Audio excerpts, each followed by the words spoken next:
Pastor Mark Finley fala sobre a nossa impaciência e nos lembra que existe um que é sempre pontual.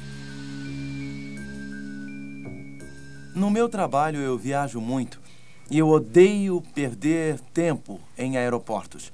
Se nós precisamos viajar para algum lugar, eu peço à minha esposa, não me leve 1 hora antes, não me leve meia hora antes. 15 minutos antes eu acho que já é o suficiente, mas uma vez aconteceu que eu cheguei atrasado e o avião já estava saindo e eu precisei pedir ao responsável para fazer o avião voltar, e o avião voltou aquela vez, mas eu não apostei mais na sorte depois daquela vez. Então, quando você se acostuma a viver como eu vivo, correndo para pegar aviões, você prefere não chegar muito cedo. Mas uma vez eu quis chegar muito cedo.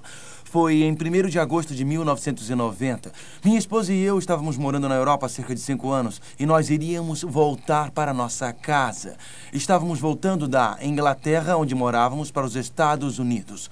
Nosso voo com a TWA do aeroporto Heathrow de Londres estava marcado para as 18h45 e eu cheguei lá às 15h30. Eu queria ser pontual para vir para casa. E eu percebi que não havia ninguém fazendo fila para o check-in. E eu estava todo entusiasmado por estar lá às 15h30 e o avião não sairia antes das 18h45. Eu fui até o balcão sorrindo e então dei a minha passagem para a comissária. E ela me olhou muito estranhamente e ela me disse: Senhor Finley, eu sinto muito, mas o voo está com atraso de 3 horas. 3 horas de atraso, eu tinha chegado 3 horas antes e isso significava 6 horas esperando no aeroporto. O avião não sairia antes das 21h45. Os nossos anfitriões nos tinham deixado no aeroporto e nós não tínhamos mais nada para fazer, então sentamos e lemos. Daí nós comemos, nós caminhamos e daí nós lemos. Nós comemos, nós caminhamos. E daí ouvimos um anúncio, sentimos muito, mas o voo terá mais 3 horas de atraso. Estávamos completamente exaustos e tivemos que esperar no aeroporto por mais de 8 horas. Já era quase meia-noite.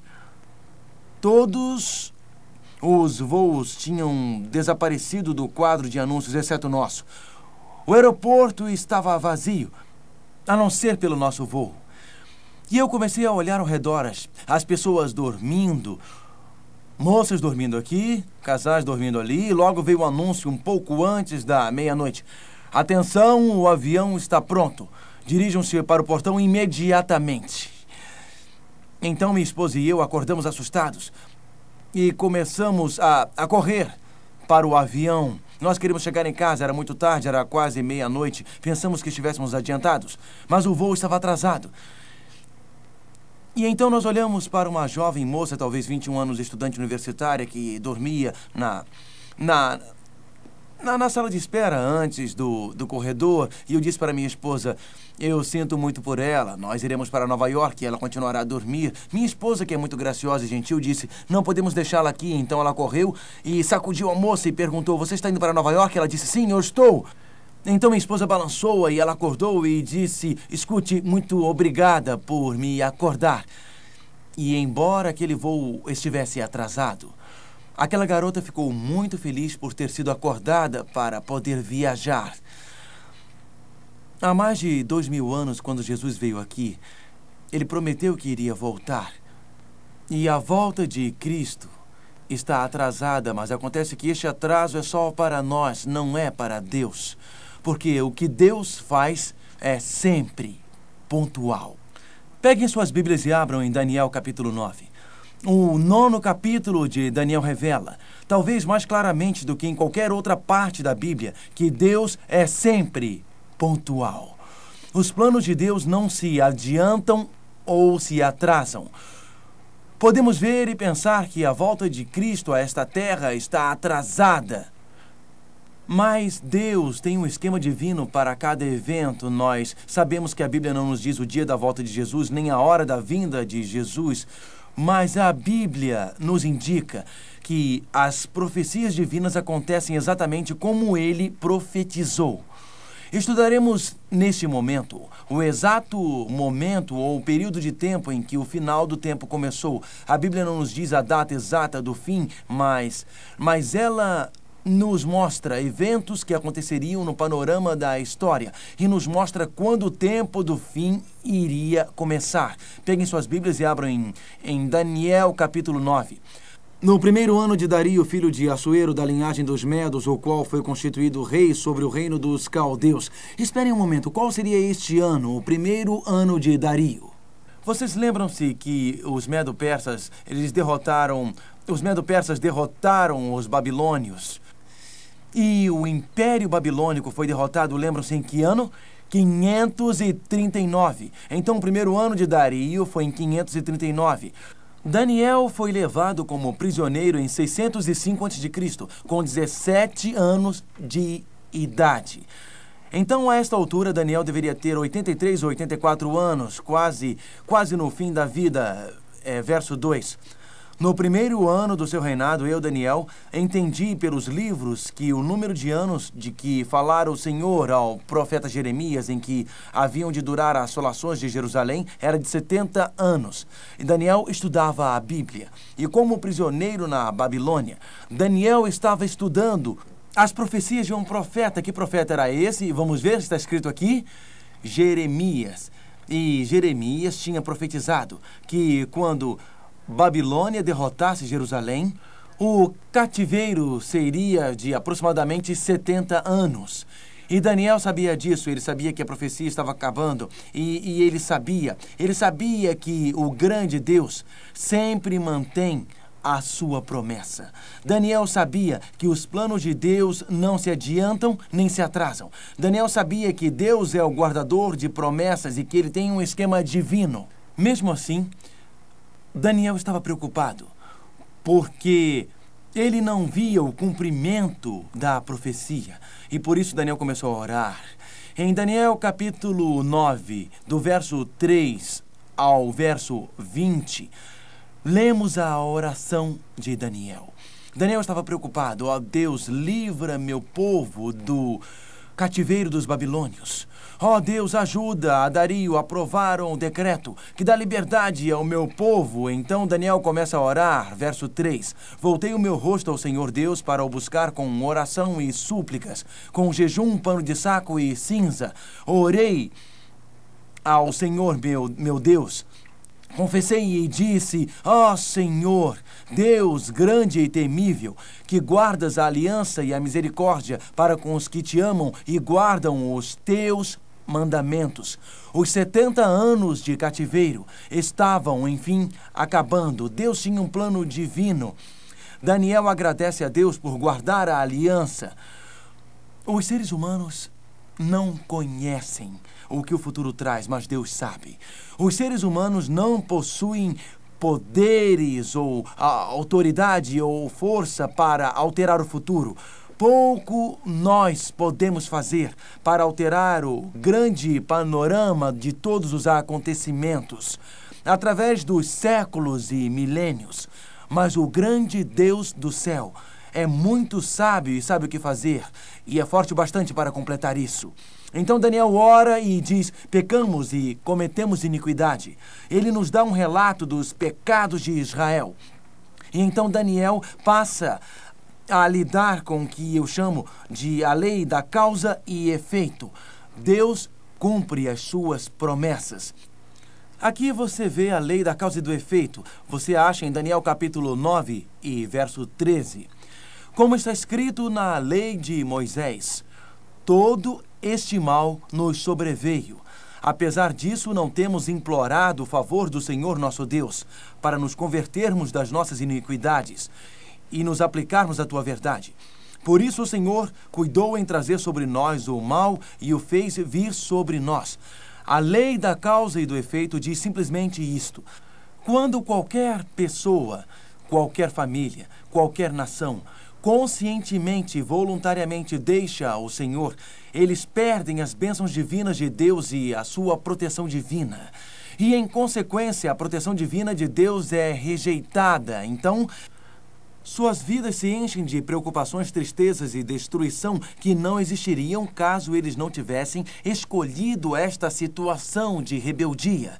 Deus é tão amoroso que Ele não pode provocar as preocupações e tristezas. Ele não provoca não provoca os divórcios, não provoca acidentes de carro. Com nossa rebeldia, nós abandonamos as suas bênçãos, nós abandonamos a sua proteção divina.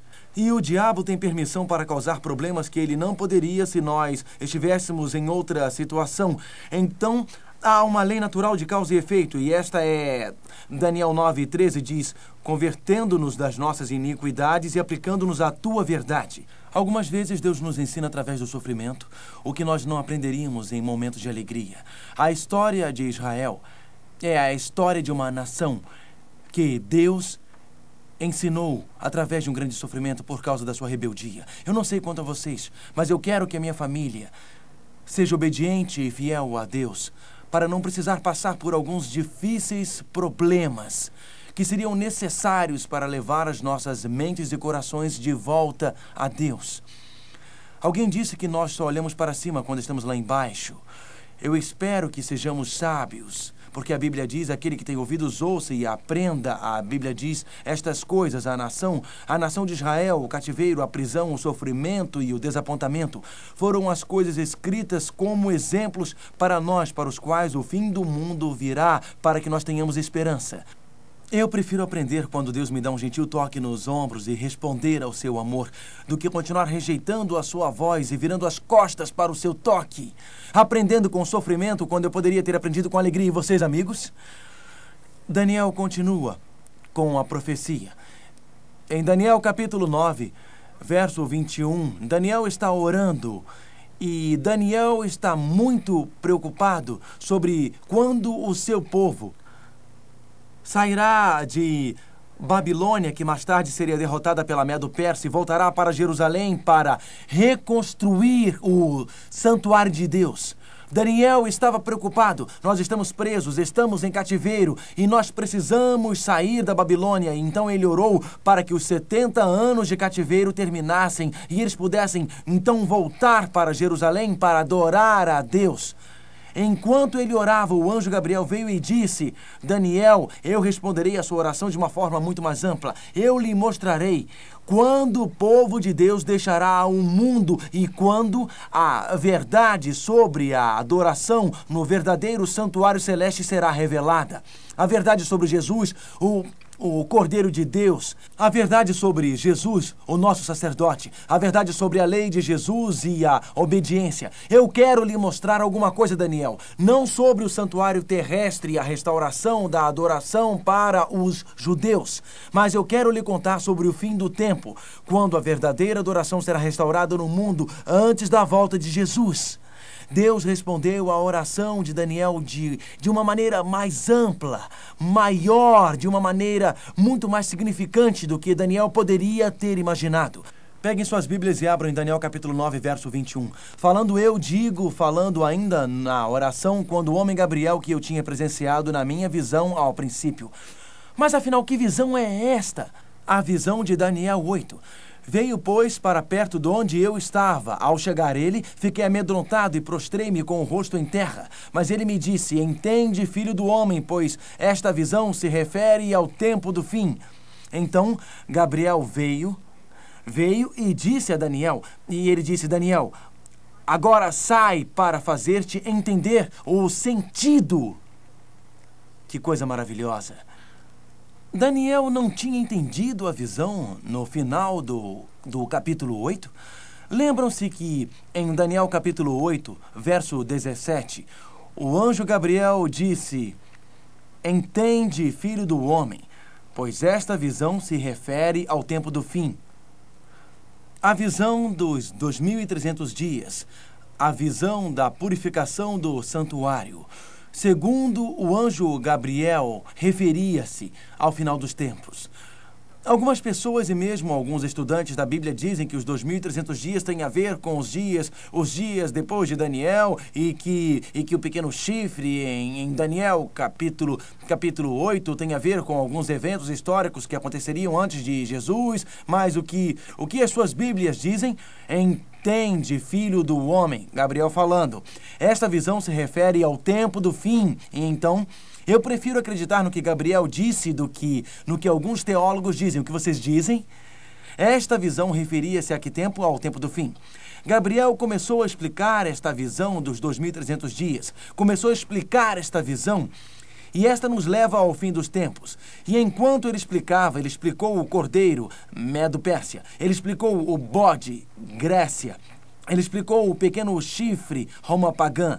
Ele falou sobre o poder que estabeleceria seu sacerdote terrestre e que mudaria a lei de Deus. Um poder que surgiria em Roma. E daí ele estava pronto para explicar o tempo da purificação do santuário. E então, o que acontece? Enquanto Gabriel está explicando a visão para Daniel. Daniel 8, verso 27. Leiam comigo, por favor. Estas são as palavras de Daniel. Espantava-me com a visão, e não havia quem a entendesse.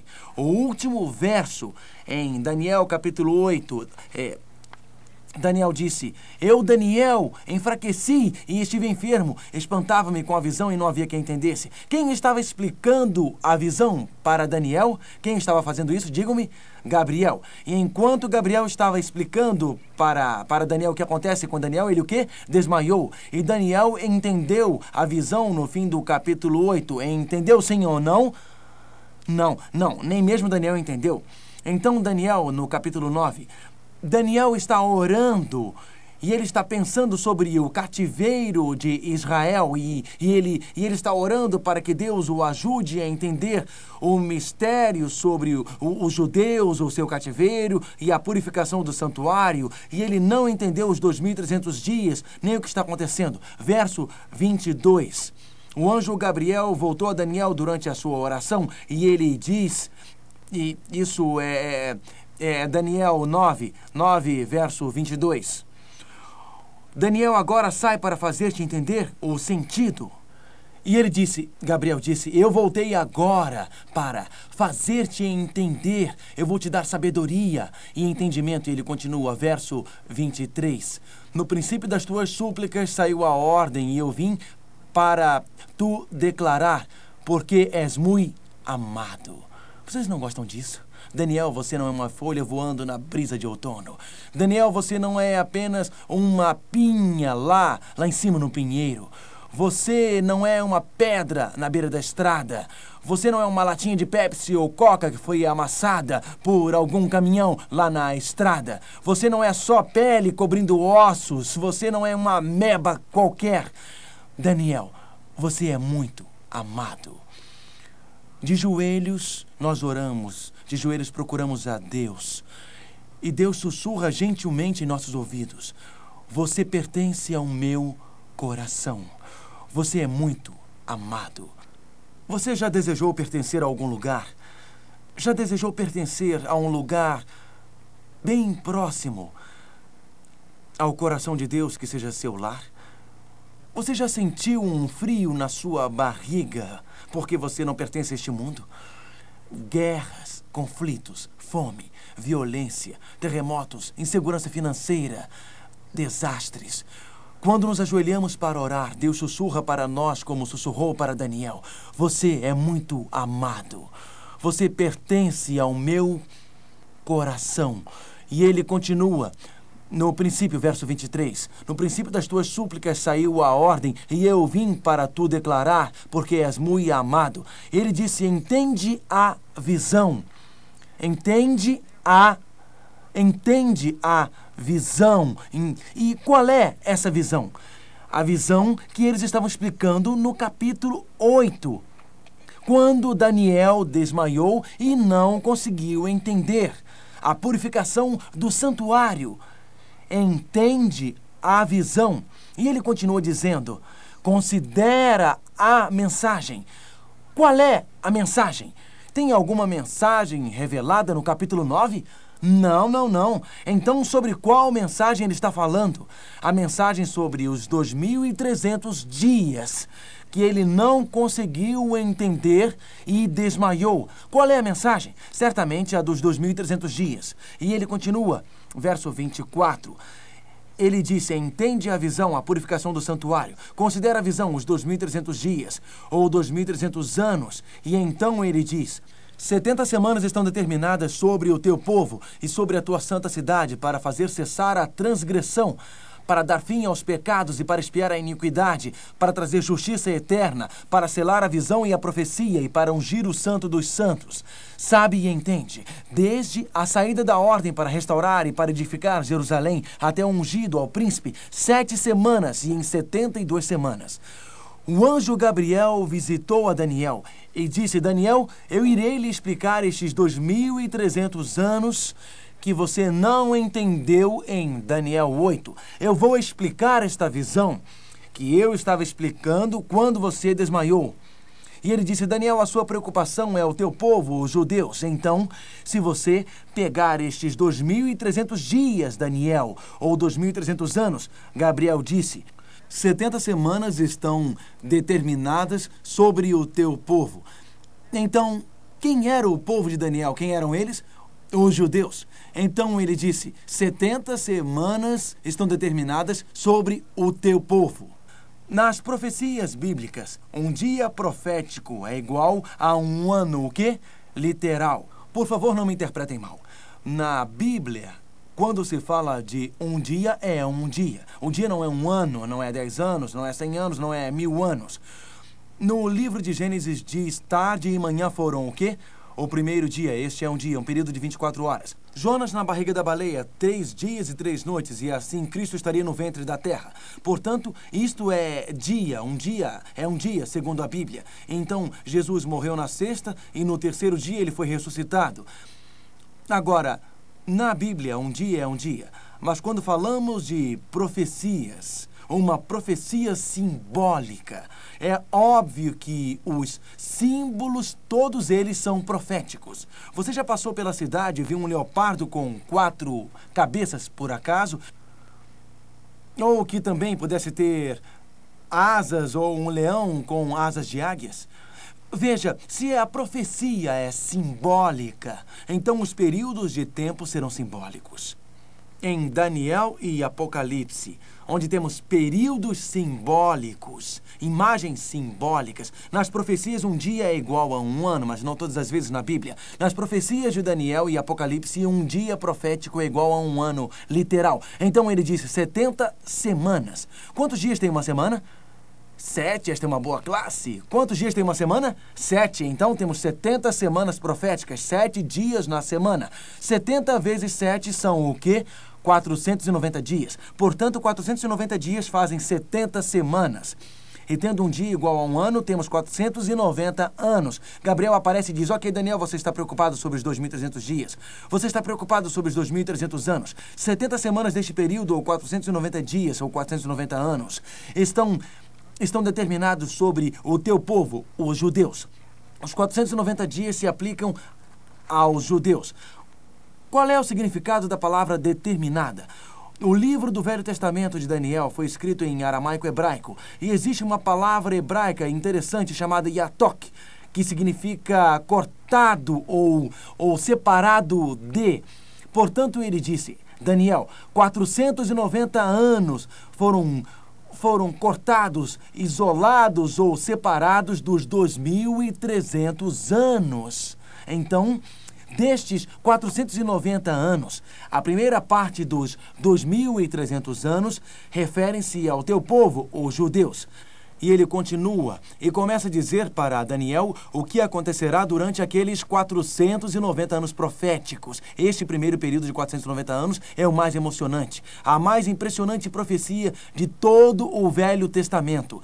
Por ser tão acurada e por mostrar que Deus é sempre pontual, mostra que os eventos são todos pontuais. Gabriel diz para Daniel, serão 2.300 anos de hoje até o fim do tempo. Mas os 490 primeiros anos deste período estão determinados a separar o teu povo, os judeus. Durante estes 490 primeiros anos acontecerão muitas coisas. Então Gabriel disse, deixe-me mostrar-lhe onde este período começa. E ele disse, sabe e entende. Desde a saída da ordem para restaurar e para edificar Jerusalém, até o ungido ao príncipe, 7 semanas e 62 semanas. As praças e as circunvalações se reedificarão, mas em tempos angustiosos. Lembrem-se, povo de Daniel, os judeus estavam em cativeiro. Daniel estava preocupado em saber quando o seu povo seria libertado, reconstruiria a cidade e os muros de Jerusalém e quando teria permissão para adorar a Deus. Então, o anjo Gabriel começou com um evento que era muito importante para Daniel. Ele disse: sabe e entende. Faz o quê? Sabe e o que e entende. Desde a saída da ordem para restaurar e para edificar Jerusalém, até o ungido, o príncipe. Quem é o ungido, o príncipe? Quem é? Jesus. Ok. Então, desde algum evento no passado, quando os judeus poderiam voltar e restabelecer a adoração em Jerusalém, quando você, Daniel, vir este decreto ser sancionado pelos persas e a adoração for restaurada e os sacrifícios forem apresentados novamente e os sacerdotes puderem ministrar de novo, quando este decreto for sancionado para restaurar a adoração em Jerusalém, deste decreto até o Messias, o príncipe, até Cristo, serão quantas? Quantas? 7 semanas, mais 62 semanas. Então 7 semanas e 62 semanas, ou 7 mais 60, mais 2 igual a 69 semanas. E então, desde o decreto para restaurar Jerusalém. Então, preste atenção.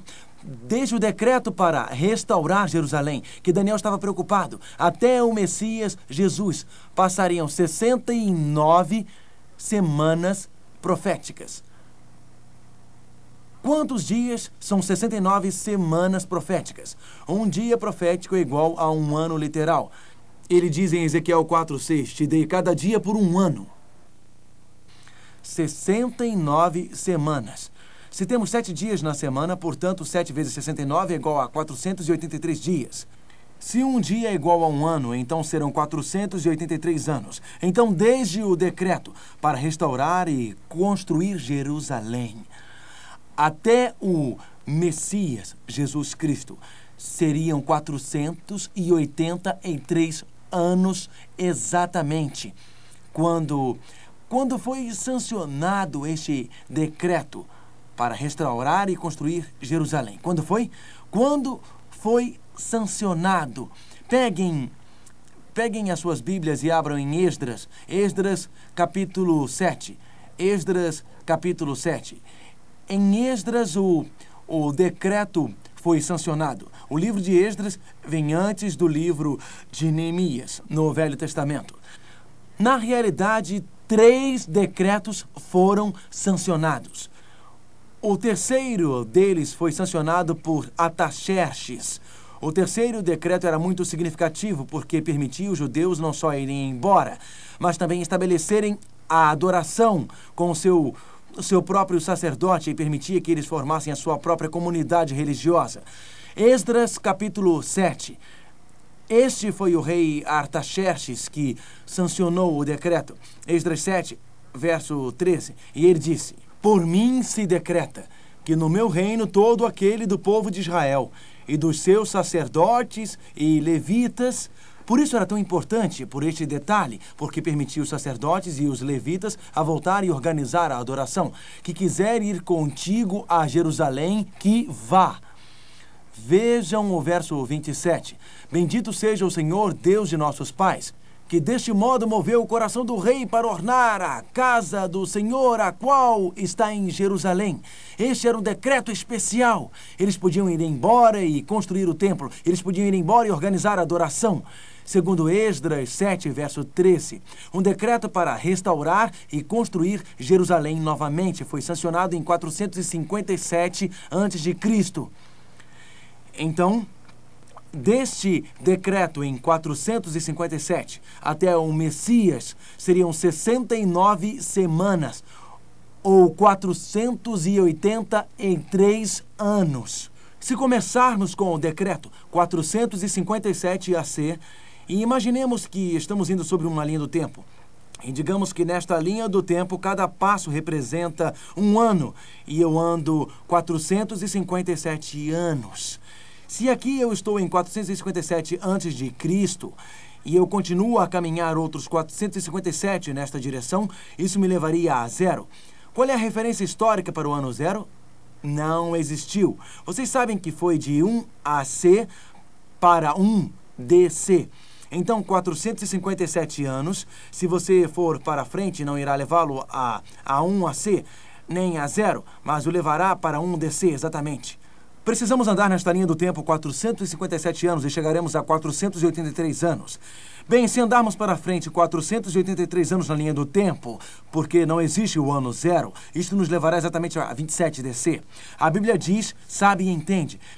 Desde a saída da ordem para restaurar e para edificar Jerusalém em 457 AC, se nós andarmos 483 avante, serão 69 semanas proféticas, ou 483 anos. Chegaremos em 27 DC, segundo a Bíblia, em 27 DC. O Messias apareceria. Alguém sabe o significado da palavra Messias? Qual é o significado desta palavra? Significa o quê? O ungido. E o que aconteceu exatamente em 27 DC? A palavra Messias significa o ungido. E em 27 DC, naquele exato ano, Jesus Cristo, o Messias, foi batizado. Peguem suas Bíblias e abram em Lucas capítulo 3. Lucas capítulo 3. As profecias da Bíblia acontecem pontualmente. A Bíblia não adivinha, ela sabe. Daniel profetizou centenas de anos antes a data exata do batismo de Cristo. Cristo foi batizado no Rio Jordão em 27 DC. Quando Jesus saiu das águas, o Espírito Santo desceu sobre ele e ele foi ungido pelo Espírito Santo. Lucas, capítulo 3, verso 1. No 15º ano do reinado de Tibério César. O 15º ano do reinado de Tibério César foi em 27 DC. Vejam o que aconteceu naquele ano. Lucas, capítulo 3. Era o 15º ano de Tibério César, Lucas 3, verso 21. Lucas 3, verso 21. E aconteceu que, ao ser todo o povo batizado, também foi Jesus. E estando ele a orar, o céu se abriu. E o Espírito Santo desceu sobre ele em uma forma corpórea, como pomba, e ouviu-se uma voz do céu que dizia: Tu és meu filho amado, em ti me comprazo. Até o seu batismo, ele trabalhou na carpintaria com José em Nazaré. Mas aos 30 anos ele foi batizado e então começou o seu trabalho por 3 anos e meio como Messias. Ele foi ungido pelo Espírito Santo de Deus. A profecia bíblica de Daniel 9 profetizou isto centenas de anos antes. Mas continuemos com a nossa profecia. Daniel capítulo 9. As profecias não adivinham, elas sabem. Os eventos no esquema de Deus acontecem de acordo com a sua previsão. Daniel capítulo 9. E então vamos ver o verso 25. Sabe e entende. Deus disse para Daniel: você sabe e você entende. Desde a saída da ordem para restaurar e para edificar Jerusalém, isto foi em 457, até ungido ao príncipe, até o batismo de Cristo, quando Cristo foi separado por Deus, ungido pelo Espírito Santo, para começar o seu ministério. Serão 69 semanas ou 483 anos. Verso 26. Depois das 62 semanas, em algum momento após 27 DC, será morto o ungido. Quem era o ungido? Quem é? Jesus. Será morto. A profecia dizia que quem seria morto seria o quê? Crucificado. E já não estará. Na tradução King James diz: não por sua causa. Jesus foi crucificado por sua causa. Não, ele não foi crucificado por sua culpa. Ele foi crucificado por quem? Por nós. Ele morreu por nós. Depois das 62 semanas será morto o ungido. E já não estará. E o povo de um príncipe que há de vir destruirá a cidade e o santuário. Automaticamente, após a morte de Jesus Cristo, a cidade de Jerusalém seria destruída 70 DC por Tito. A Bíblia diz: o santuário terrestre seria destruído por Tito.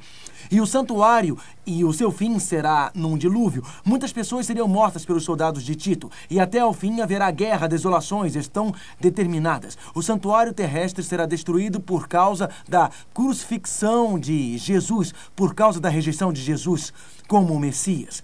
E no verso 20 e 27, ele, o Messias, Cristo, fará firme aliança com muitos por uma semana.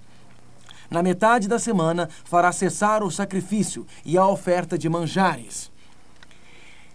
Ele iria firmar o concerto com muitos por uma semana. 69 semanas proféticas. Desde 457 AC, 69 semanas segundo a linha do tempo, nos leva de 483 anos a 27 DC. 69 das 70 semanas determinadas pelos judeus tinham acabado. Sobrou o quê? Sobrou uma semana. Uma semana profética desde 27 DC. 7 anos desde 27 DC. Se somarmos 27 com 7 será igual a 34 no meio deste período de tempo. A Bíblia diz, e na metade da semana, no meio destes últimos 7 anos, quanto é metade de 7? Quanto é? 3,5. Então, após 3 anos e meio, desde 27 DC, o Messias seria crucificado. Agora prestem atenção. O decreto saiu no outono de 457. Com 483 anos, chegamos ao outono de 27 DC, exatamente quando Cristo foi batizado. 3 anos e meio desde o outono de 27, onde nós chegaremos? Se somarmos 3 anos ao outono de 27, nós chegaremos ao outono de 30. Porém, mais 6 meses ou meio ano, porque são 3 anos e meio depois do outono de 27, chegaremos à primavera de quando? De 31 DC. O que aconteceu na primavera de 31 DC? Ele, o Messias, Cristo, fará firme aliança com muitos por uma semana. Na metade da semana fará cessar o sacrifício e a oferta de manjares. Cristo iria firmar o concerto, o eterno, o concerto eterno seria firmado através do sangue de Cristo morrendo lá na cruz em 31 DC. E exatamente em 31 DC, Jesus Cristo selaria aquele grande concerto. No meio da semana, Cristo, o Messias, seria crucificado e faria cessar todo o sacrifício. Na primavera de 31 DC, exatamente na Páscoa. Esses versos nos dizem que o Messias seria crucificado, ele seria morto, faria os sacrifícios cessarem. Daniel, o profeta, profetizou que no dia da Páscoa, quando o sumo sacerdote oferecia o cordeiro pascal diante de Deus, então foi o que o apóstolo Paulo disse: Cristo, o nosso cordeiro pascal, foi sacrificado por nós. Daniel profetizou isto, não é de se arrepiar, gente. Perceberam que Jesus é mais do que apenas um bom homem, que Jesus é mais do que um filósofo, que Jesus é mais do que um simples professor de religião. Ele é o Filho divino de Deus, o Cordeiro de Deus, morto por nós, pontualmente como a profecia bíblica havia previsto. Nós podemos confiar neste Cristo, nós podemos confiar neste livro aqui, Jesus. Jesus morreu pontualmente. Jesus não é apenas um professor de religião, ele não é apenas um filósofo, ele é o Messias, o Cordeiro de Deus, que veio no tempo exato para morrer pelos teus e pelos meus pecados. Ele é o Salvador da humanidade. A Bíblia diz que, seguindo as profecias de Daniel, o concerto com os judeus iria terminar em 34 DC. Lembram-se que a Bíblia disse 70 semanas ou 490 anos estão determinados sobre o teu povo, os judeus. No final daqueles 490 anos, em 34 DC, os judeus selariam o seu destino como povo de Deus. Logicamente que indivíduos poderiam ter sido salvos naquele momento. Qualquer pessoa, muçulmano, indiano, judeu, cristão, só é salvo através do sangue de Cristo. Então qualquer pessoa poderia ser salva, mas os judeus não seriam mais a nação escolhida por Deus após 34 DC. Em 34 DC, Estevão, o primeiro mártir cristão, foi apedrejado.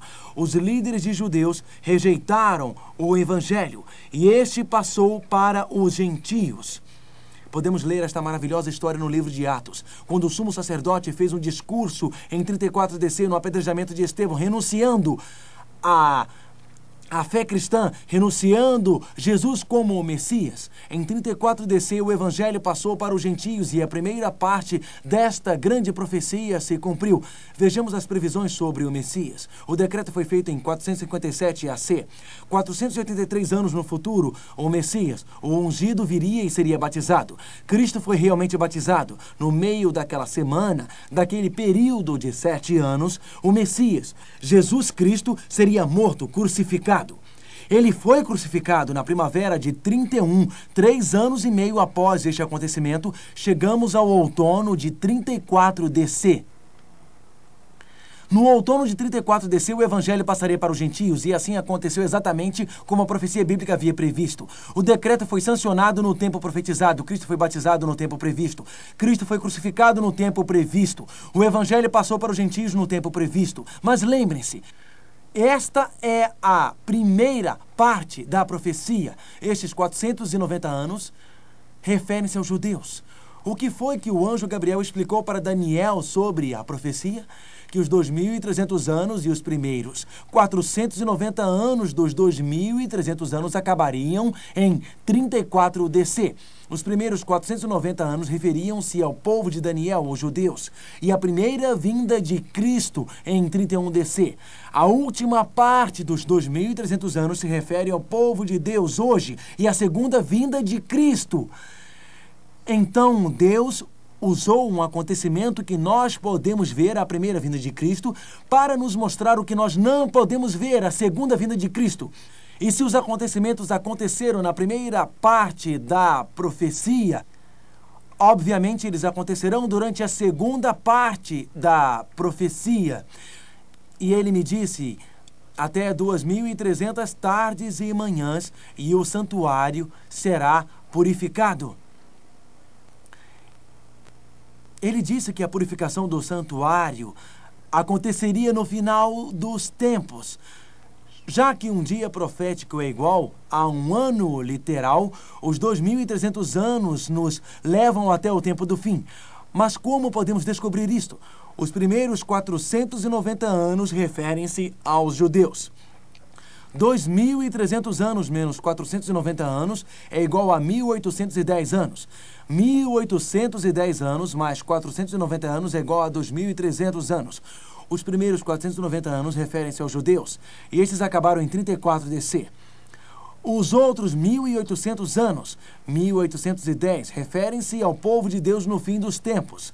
Se aos 34 DC dos primeiros 490 adicionarmos 1.810, teremos 1.844. Em outras palavras, se iniciarmos em 457 AC e continuarmos por 2.300 anos, chegamos em 1.844. Os primeiros 490 anos referem-se ao período em que os judeus rejeitaram o Messias, em 34 DC. Os próximos 1.810 referem-se ao período chamado na Bíblia como final dos tempos, o juízo final antes da vinda de Cristo. Isto significa então, senhoras e senhores, que este não é um tempo futuro. Este não é um tempo comum. Até 2.300 dias, e então a verdade sobre Jesus, o Cordeiro morto, será restaurada. A verdade sobre Jesus, o nosso sumo sacerdote, será restaurada. A verdade sobre a lei de Deus será restaurada. Até 2.300 dias, então Deus restabelecerá o seu juízo sobre as nações. Fracos e fortes serão julgados e serão achados culpados. E então o povo de Deus será exonerado. O povo de Deus será exaltado diante de toda a justiça do universo no fim dos 2.300 dias ou anos. E então, começando em 1844, como no antigo santuário, o povo de Deus se reuniu e orou durante aquele último ano judeu, o dia do julgamento, e abriram seus corações para serem purificados pelo sangue do Cordeiro e para serem perdoados e receber misericórdia de Deus. Eles examinaram os seus corações para ver se não havia nenhuma rebeldia não confessada, e eles diziam: Deus, perdoa-nos. Então, na última hora da terra, Deus convida homens e mulheres para virem a Ele. Estamos no juízo final. Desde 1844, Deus tem restaurado as verdades das Escrituras para todo o mundo. verdades que foram perdidas durante os séculos, verdades que foram obscurecidas por tradições, verdades obscurecidas pelas doutrinas humanas. A verdade é que somos salvos somente por Cristo, que as nossas obras não podem nos salvar. A verdade de que em qualquer preocupação ou dificuldade por que passamos, precisamos não de um sacerdote terrestre, mas de Jesus, o nosso sacerdote celeste. A verdade de que se nós o amarmos, permitiremos que ele mude nosso coração e escreva a sua lei em nosso coração. E escreva a sua lei em nosso coração e assim nós o amaremos. Ele escreve a sua lei em nossa mente e assim nós conhecemos toda a verdade que nos levará a obedecer, a verdade que nos levará a servi-lo, a verdade que nos levará à fidelidade. Desde 1844 não existe mais tempo. Não existe mais prazeres comuns, não mais negócios comuns. Alguém disse, mas Mark, espere um momento. Estamos vivendo no tempo do fim desde 1844, mas isto é mais do que 150 anos. Deus disse para Noé, Noé, este mundo será destruído por uma enchente. E Noé pregou ao mundo por 120 anos. Mas a terra tem sido julgada por 120 anos porque a enchente está chegando. E nos últimos 150 anos a mensagem de Deus tem sido anunciada ao mundo e o tempo está acabando. Nós estamos nos aproximando da grande crise, estamos nos aproximando do fim do mundo, estamos nos aproximando da volta de Cristo, nos aproximando agora dos últimos momentos do tempo da eternidade. E Jesus, nosso Salvador, está apelando para você e também para mim. Estamos vivendo no fim do tempo. Estamos vivendo nos últimos momentos do tempo. Jesus veio como era previsto na primeira vez. Ele foi batizado em 27 DC. Ele foi crucificado em 31 DC. O Evangelho passou para os gentios em 34 DC. Não aconteceu um só erro nas profecias. E desde 1844, o tempo está acabando. Não é um acidente que nos últimos anos a Rússia se abriu para o Evangelho. A cortina de ferro se abriu tão rapidamente, como um jogo de dominó. A Polônia, Hungria, Iugoslávia, abertas para o Evangelho, como um milagre divino. Deus agora está começando a abrir a China. Existe uma rachadura no muro da China. Há pouco tempo eu estive com o grande privilégio de visitar a grande China. E quando eu estava visitando a China, eu visitei Robert Wong. Robert Wong estava na prisão por atividades contra-revolucionárias por 15 anos. Enquanto eu sentei e conversei com ele, eu conversei com este homem que possuía tão grande fé, uma fé tão radiante. Robert Wong me contou que nos primeiros 5 anos ele ficou preso na solitária. Ele não pôde conversar com ninguém por 5 anos. Antes de Robert Wong ser preso, ele estava noivo para se casar. E sua noiva disse para ele, não se preocupe, eu vou esperar por você. Não interessa quanto tempo ficará preso. Após 5 anos, foi permitido a Robert Wong receber uma visita por 5 minutos uma vez ao mês. Ele podia escrever uma carta por mês com 100 caracteres chineses e isso era tudo. Naqueles tempos, na China, existia uma tentativa de se fazer lavagem cerebral. Significa acabar com toda a sua herança cristã e a sua identidade cristã. E então, Robert Wong recebeu um número. Todos recebiam um número. E um dia, Robert Wong estava no jardim da prisão. E ele ouviu alguém chamar, prisioneiro número 115. Aquele não era o seu número. Mas, de repente, ele se lembrou, 115.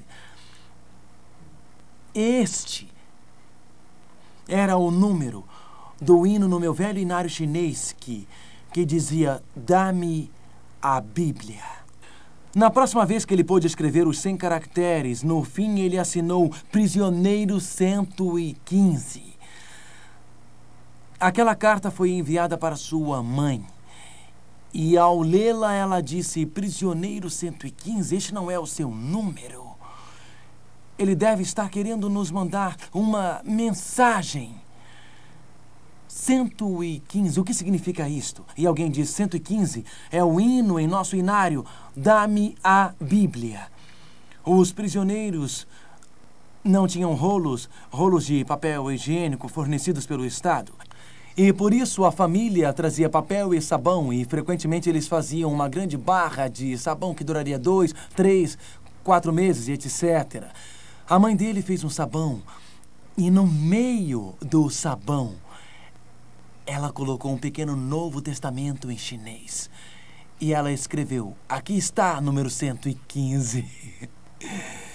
E quando ele cortou o sabão, ele achou o Novo Testamento. E aquilo o nutriu durante o seu cativeiro. E ele disse, dá-me a Bíblia. Nos últimos dias da nossa história, o povo de Deus não dirá, dá-me as novelas. O povo de Deus não dirá, dá-me os acontecimentos esportivos. O povo de Deus não dirá, dá-me as danceterias, dá-me o álcool, ou dá-me o fumo, ou dá-me as drogas.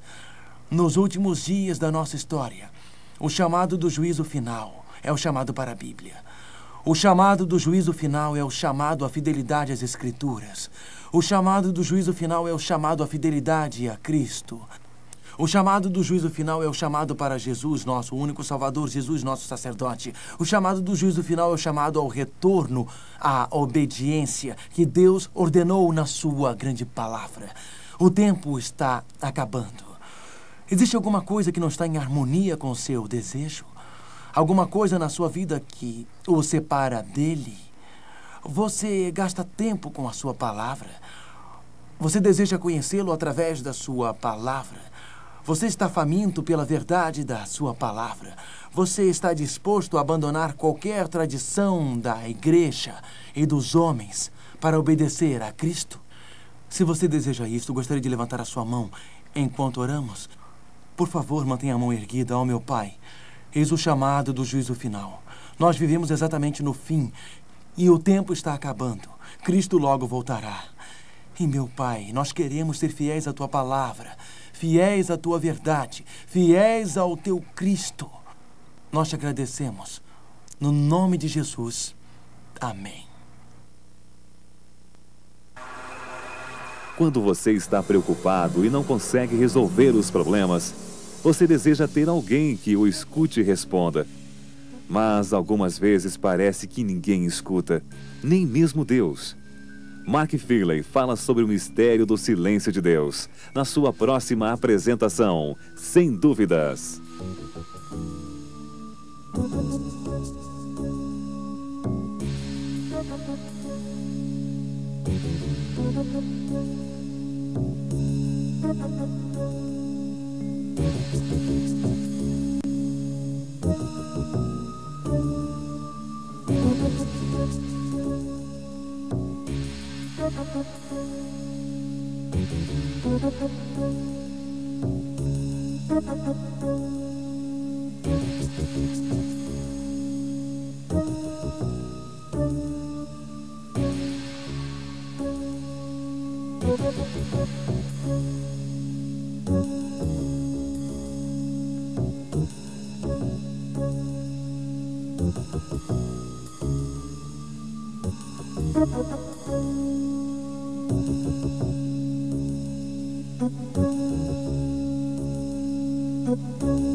Ao nos aproximarmos do fim deste século, milhões de pessoas estão sendo tomadas pela ansiedade e medo de saber o que trará o terceiro milênio. As profecias do Apocalipse revelam um futuro surpreendente. Mostram que não precisamos ter